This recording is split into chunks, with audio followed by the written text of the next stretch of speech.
Well, if you've been here at Rising for the last month or so, we've actually been taking what I'd call an unconventional, non-traditional look at the story of Christmas. And we've been looking at it through the lens and angle of the Old Testament prophet Isaiah, which may sound a little bit different than what you're used to.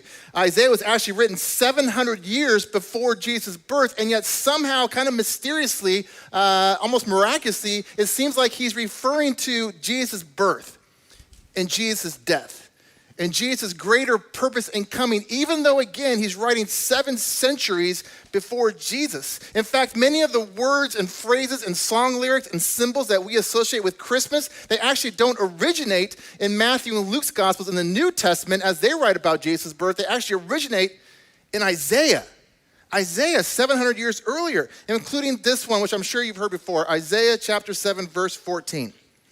Therefore, the Lord himself will give you a sign. Behold, the virgin will conceive and will give birth to a son and will call him Emmanuel. 700 years beforehand.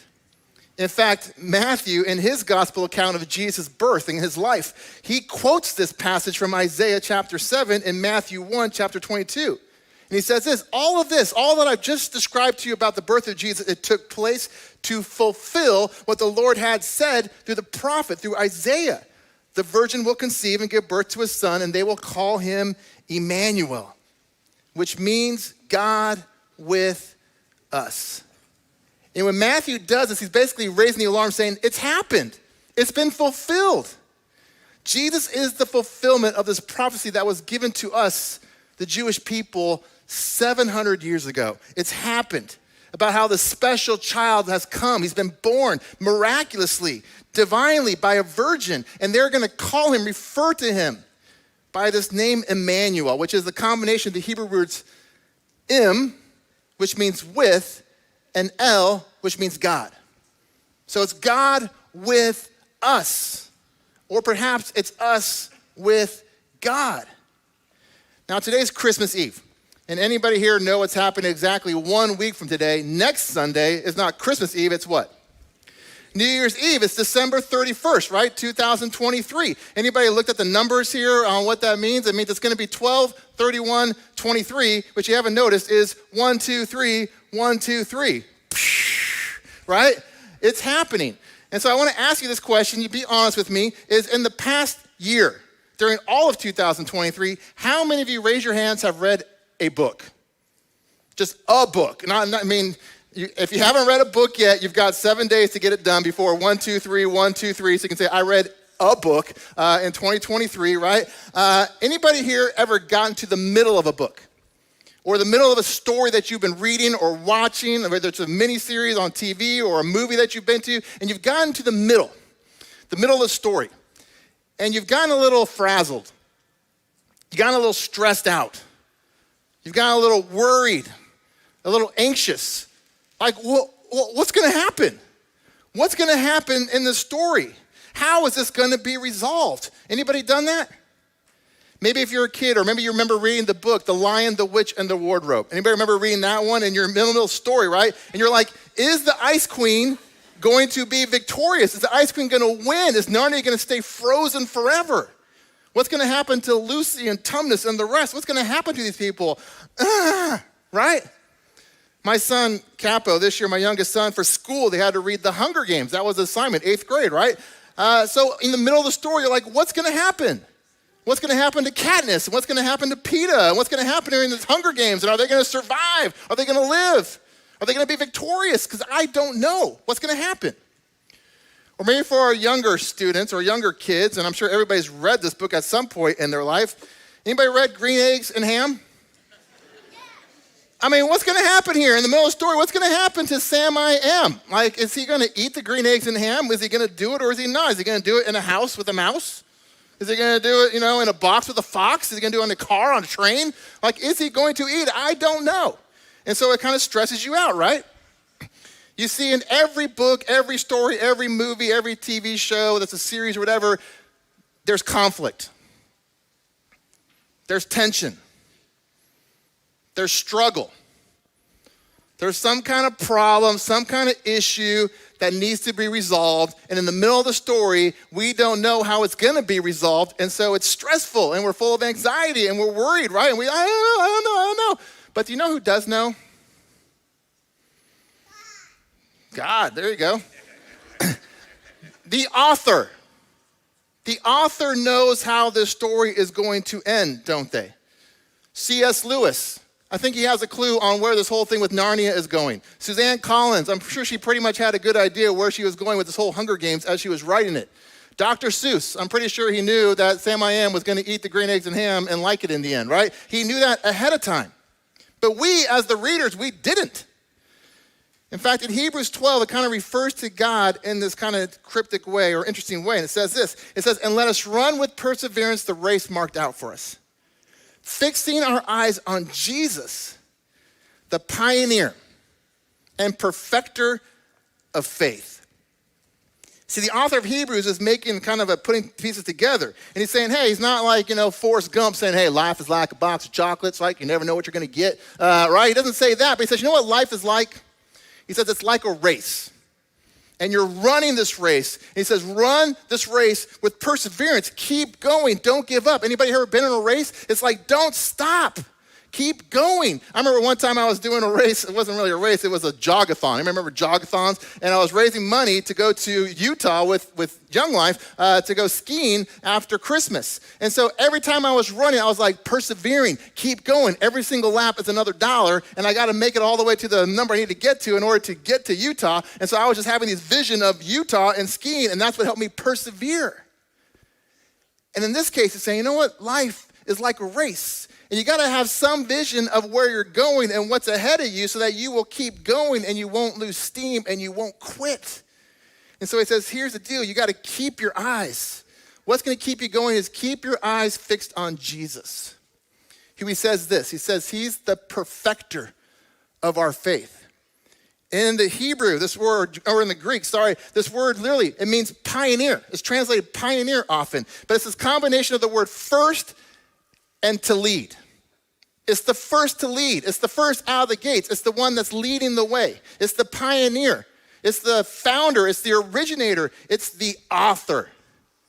The author. In fact, Jesus is often referred to as the author of our salvation. He is the one that's going to tell us how to get out of this mess that we're in. He's going to one that's going to lead us out, pioneer us, author the solution to our conflict, into our struggle, into the tension, into the problem that we are facing. He is the author. Let me ask you this, and be honest. Again, as we come to New Year's Eve next Sunday, 1, 2, 3. Anyone here predict or want to make a prophecy that the year 2024, for you and your family and everybody that you love and you know, is going to be conflict-free? Tension-free, problem-free, struggle-free, sickness-free, pain-free. Anybody think that's going to happen in 2024? Anybody want to make that prediction now? I wouldn't. All right. Earlier this month, I'm not making this up, in the span of 1 week, 7 days, 7 consecutive days, here's some of the things that happened around me in my life. I had 2 friends here at Rising diagnosed with cancer.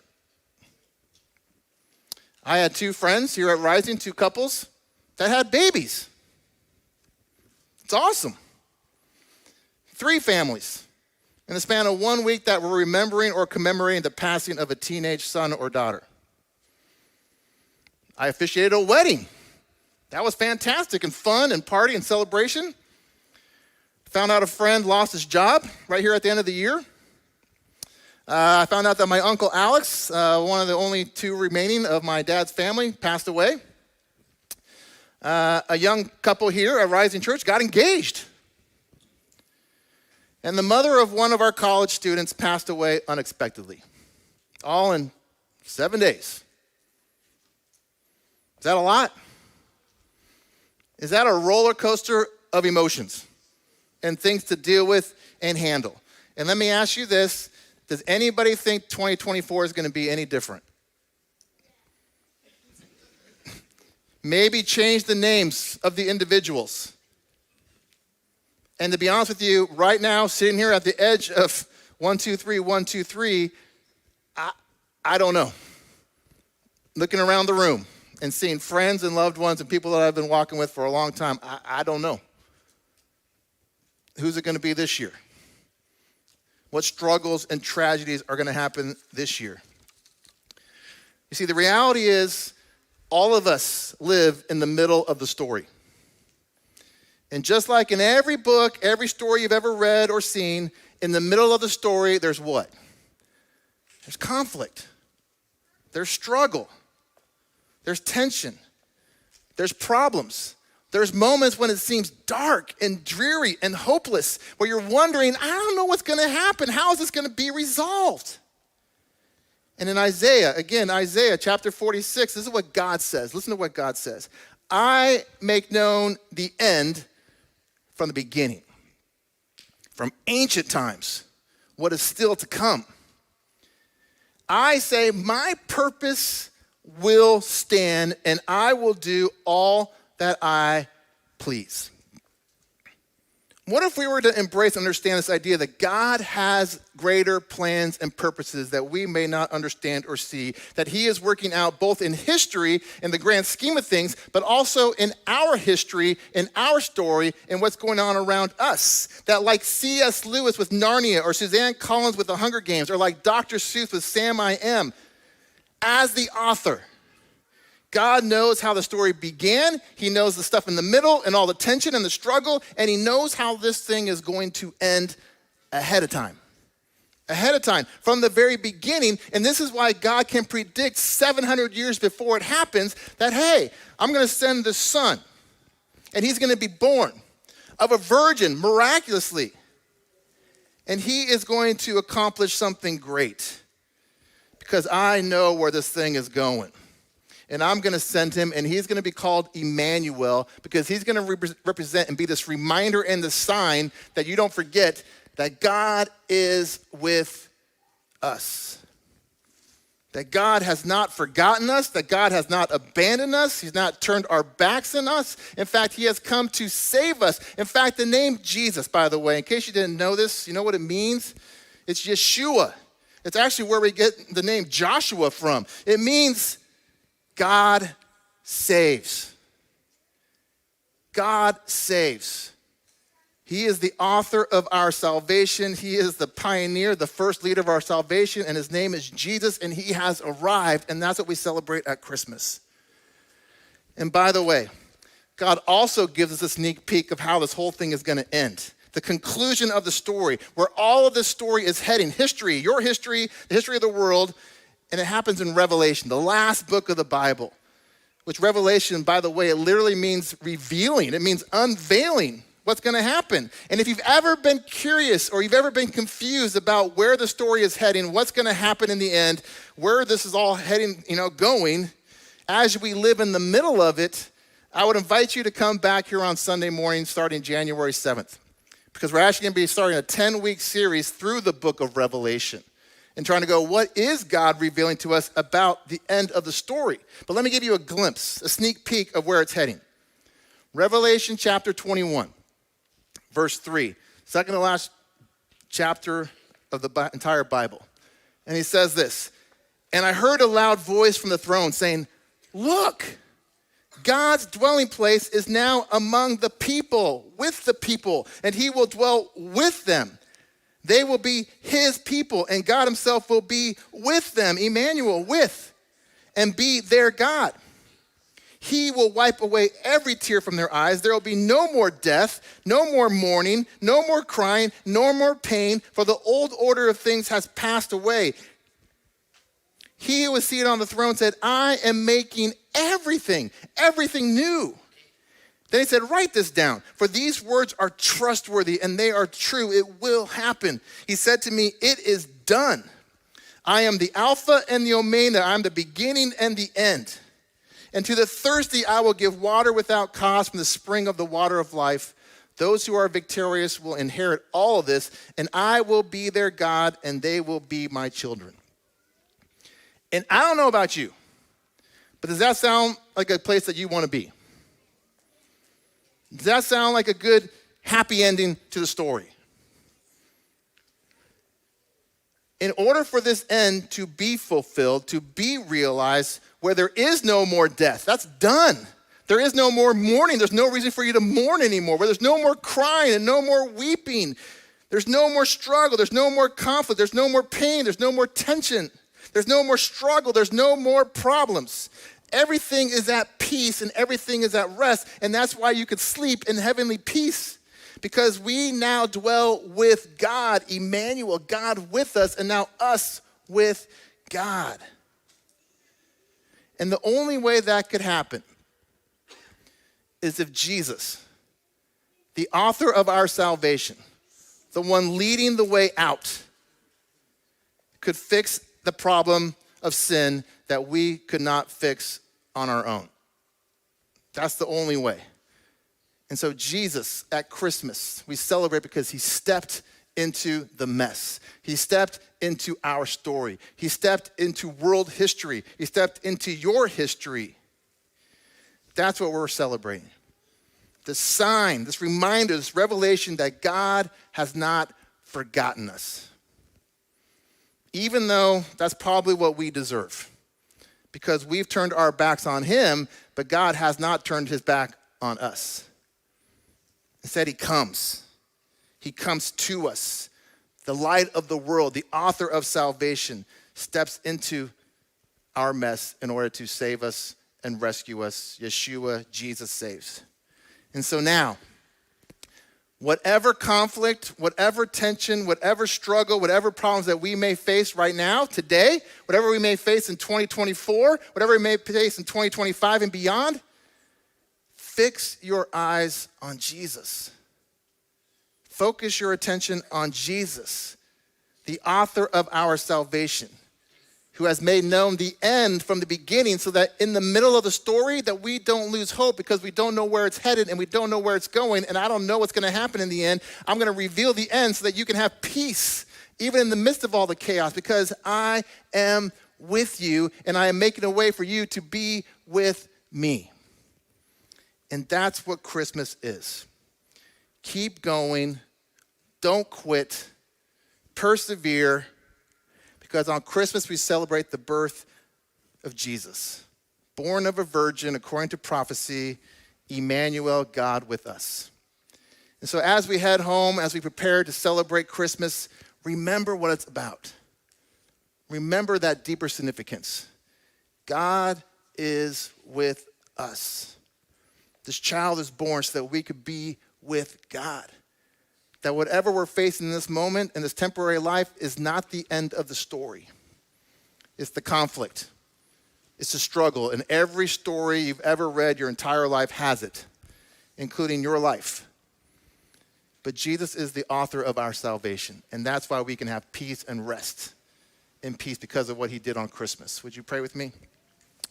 Father, I pray that you would help us to understand the deeper significance of Christmas, what you have done on our behalf, that you intervened, that you stepped into our mess, into the darkness, the light coming into the world. And so, Father, I pray that we would just come adore you. We would come on bended knee. We would appreciate what you have done for us, that we would bow down before you, that we would surrender our hearts and our lives to you because you are the author of salvation. Jesus, you are God saves. And you came to save because we could not save ourselves. And so, God, you had a plan and you will not stop. And in the middle of the story, in the middle of our story, you intervene, you come in, you step in. You are God with us. You are the leader, the pioneer, the author of our salvation. And you offer that salvation to all of us because none of us deserve it. None of us have earned it. And yet you freely give it to us, you offer it to us if we will just receive it. And Father, I pray that right now, if anyone in this room has not received it, they do not understand what Christmas is, what it's about, that they would open their hearts and their minds to you. They would say, yes, Jesus, I want to make a throne in my heart and life for you to come dwell with me, that you would make me clean and make me new, that you would wash me free of my sins so that I can be in a right relationship with you, God, and that I might dwell with you forever and ever in a place where there is no more mourning, no more crying, no more pain, no more suffering, no more death. Because all that is done and you are making everything new because that was your plan from the very beginning. beginning and the end, the Alpha and the Omega. You saw the whole thing. And so in the middle of the conflict, you intervened and you solved our problem by sending Jesus, this baby, the prophesied one, the promised one, the hope. And in Jesus, we can have peace. In Jesus, we can persevere. We can keep going because we know the end. We know where we're going. And it's glorious. Even if we have to suffer for a little while we're here, even if we have to struggle, even if it's difficult, even if we don't understand all the time what's going on and why is this happening, that we can have hope beyond what we currently see because we know the end of the story, because you are the author of our salvation. So we come on the eve of Christmas, of your coming in our direction, God with us so that we could be us with God. And we just say thank you. And we receive you. And we invite you in. We pray these things in Jesus' name. Amen.